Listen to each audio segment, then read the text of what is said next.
A sad anniversary today.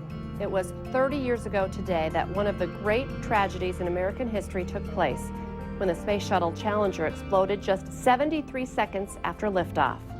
All 7 astronauts on board were killed, including Krista McClellan, who was to be the first teacher in space. This morning, senior NASA officials will hold an observance and wreath laying at Arlington National Cemetery. Hey, very good Thursday morning, everyone, and thank you so much for waking up with the Valley today. I'm Kyle Bosch here with Lisa Bedeau. We're just getting started with nonstop news and weather all the way up to the top of the hour to help you plan your day.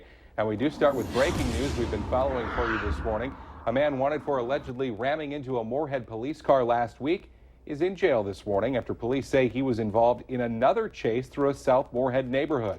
30-year-old Jeffrey Garton Jr. of Fargo was arrested around midnight after an officer spotted him as a passenger in a car in South Moorhead. There was a short chase before police say Garton jumped out of the car in the area of 11th Street and 12th Avenue South and ran into a neighborhood. He was found a short time later. Garton was the subject of an extensive search in Fargo Moorhead last week. It started when officers tried to stop him for driving the wrong way on a one-way. Garton is facing several charges this morning, including assault and fleeing in a motor vehicle. The woman who was driving the car that he was spotted in was also arrested this morning.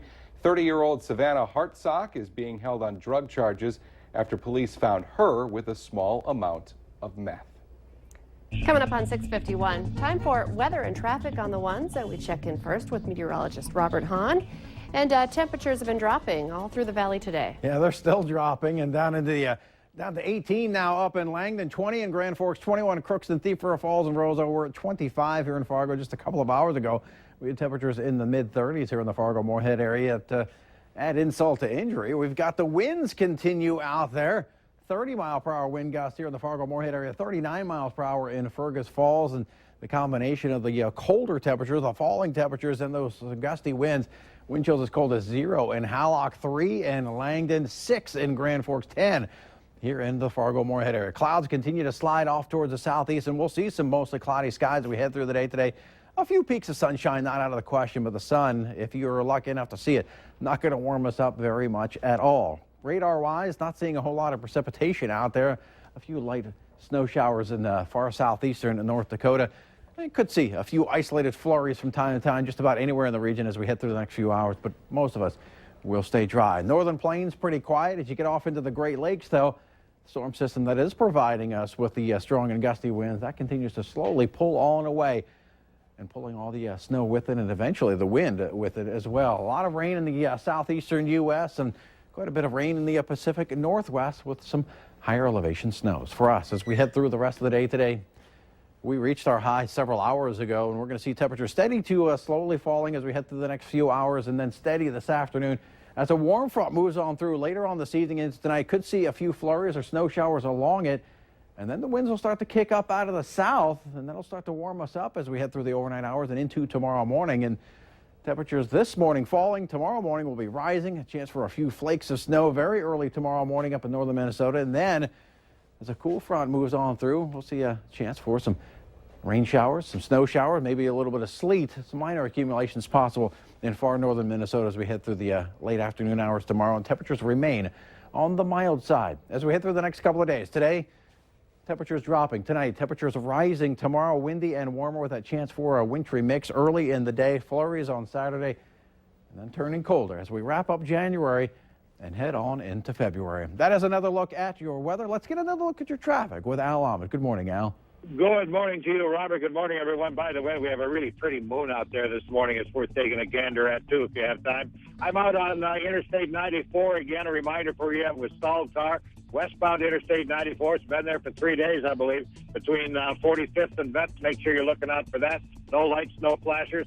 Same story on southbound Interstate 29. We have a stalled white Pontiac out there, and that one's been there about 3 days as well. No lights, no flashers, sitting just south of Main Avenue in kind of a tough spot. So make sure you're looking out for that. Traffic this morning really picking up out here on Interstate 94, particularly westbound. I-29 traffic is getting pretty thick as well, particularly northbound. Road surface is great. Travel speed, 60 to 65, I think is pretty common. Make sure you're driving carefully today and always. Al Ahmed, Valley Today traffic. Last year, more than $155,000 were raised during the annual Cares for Kids Radiothon. And the donation lines are once again back open this morning. The Valley Today's Christy Larson has been live from Sanford Children's Hospital in downtown Fargo with some of the inspiring stories about how kids and families in our area are helped by your donations. Christy? Good morning, guys. Yeah, phone lines have been ringing this morning ever since they opened them up at 6 a.m. and they're about to enter a power hour, which I'll tell you about in just a second. But again, I'm joined by Ashton and Matt Carrier, and we just were talking about Ashton's story. You guys have been in and out of hospitals, but I think the bottom line is now she's cured, and you guys don't have to come back here very often anymore. That's right. She's cured. We're not coming back except to promote Sanford Children's and their power hours. So this is important for you to donate.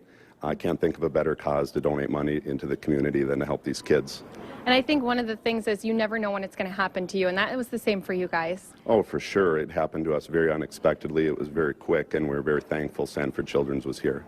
And we were talking with Ashton. You said there was so many activities for you to do. You loved all the nurses. Is that kind of why you tell people maybe they should donate today too? Yeah. Yeah? And I made you memorize something for me, and that's going to be the phone number people can call in and donate. 478 kids. Boom! Boom! We had to add that in there. So again, 478 kids. They're going to be starting the power hour at 7 o'clock until 8 o'clock. What they're looking for is 20 by 12 donations. So that means you're donating $20 for the next 12 months. And what they're going to be doing is Bell State Bank and Trust is going to be matching those donations. So Kyle, and Lisa, you can only imagine those donations you're going to be making in this next hour are going to be doubled, which is just amazing. So I encourage everyone, pick up your phones. Maybe if you're on your way to work or something, dial it, start driving, and make those donations today. $20 a month, that's like 3 trips to Starbucks, Right. Make coffee at home for 3 days during a month, and you've paid for your donations right there and helping out kids and families. So. Christy Larson reporting live for us this morning. Thank you, Christy. Fargo police released their crime stats for 2015 earlier this week, and now many people want to know how they plan on keeping the community safe this year. Several turned out at a community event that was hosted by Fargo police officers yesterday morning. The forum focused on the downtown area, but what was learned really impacts everyone in Fargo. We are increasing our staffing. We still have vacancies to fill. Later on this year, I will prepare a budget proposal for 2017 where I will again ask for additional staffing in order to grow with the city as it grows. If you notice anything suspicious in your neighborhood, big or small, police across the valley ask you to report it to them so they can also be aware of it. The Becker County Sheriff's Office is looking for the owner of a driver of a Chevy Avalanche after a snowmobile theft near Osage, Minnesota. Police say that pictures of that vehicle, which you can see on your screen right now, were taken on the same property where the snowmobile was stolen. The 1992 black Arctic Cat Cougar was reported stolen on Sunday. The sheriff says that the Chevy Avalanche is considered a vehicle of interest in the case. If you have any information, give them a call. In our schemes and ripoffs this morning, a Fargo business says it learned the hard way about a scam that has hit our area at least twice now. The people at MVM Contracting say they lost almost $35,000 after someone stole checks from their mailbox. We first told you about it in August. Operation Homeless, a scam that Fargo police say targets low-income and homeless people, plus banks and businesses. The scammer asks someone to cash a fraudulent check for them. The checks are typically stolen from a business and cashed at local banks. MVM Contracting says other businesses also need to be aware so they can protect themselves. Now, some people have been arrested in connection with this latest scam, but police say they are still looking for this man, Curtis Harrington. He is facing a felony charge for trying to cash a stolen check. You can call it Wentz fever. Bison Nation knows about Carson Wentz being a great quarterback, but now the former NDSU QB is practicing with a different team and will play this weekend in the Senior Bowl. And the nation is getting a taste of Carson Wentz as well. He's been all over social media and, of course, on ESPN and NFL Network. The Bismarck native, a lot of attention. Where is he going to go in the NFL draft? The Browns, Eagles, and Cowboys, just some of the teams that have taken a notice of his talent and that he has been tied to by draft experts. There's more Carson Wentz practicing coming up today as he gets ready for the Senior Bowl. It's set to be on ESPNU at 9:30 this morning. That is weather permitting. The actual Senior Bowl game, Wentz is playing for the North squad. That's Saturday at 1:30 on the NFL Network. Well, you can help support kids of all abilities at a great event coming up tonight. TNT Kids Fitness and Gymnastics is holding its 7th annual In Their Shoes event. It goes from 6 to 9 at the Fargo Holiday Inn. TNT Kids Fitness is home to more than 2,000 children and always serves children of all abilities. TNT is one out of 2 facilities in the country that is all-inclusive. No child has been turned away from participation for physical or financial limitations. And stick around for the Today Show. Coming up, actor Josh Duhamel is going to be talking about North Dakota tourism. Certainly exciting. We all know that he was in Fargo shooting some commercials not too long ago, and should be pretty fun. He is a big promoter of North Dakota all the time on social media. Again, you can watch the Today Show coming up next on KBLY. Let's get our answer now to our question of the morning on Facebook. Close to 50,000 people needed medical attention last year due to this. The answer, bites from other people. Ooh. Temperature's a little bit more biting this morning. It's cold out there. Bundle up and head out the door. All that water you saw yesterday, it's refreezing. Could see some slick spots on some area roadways, sidewalks, streets, parking lots. Take care as you head out and about. Warmer weather as we head through your Friday. Thanks for waking up with the Valley today. More local news and weather right here in just 25 minutes. Have a great Thursday, everybody. We will see you tomorrow morning. Take care.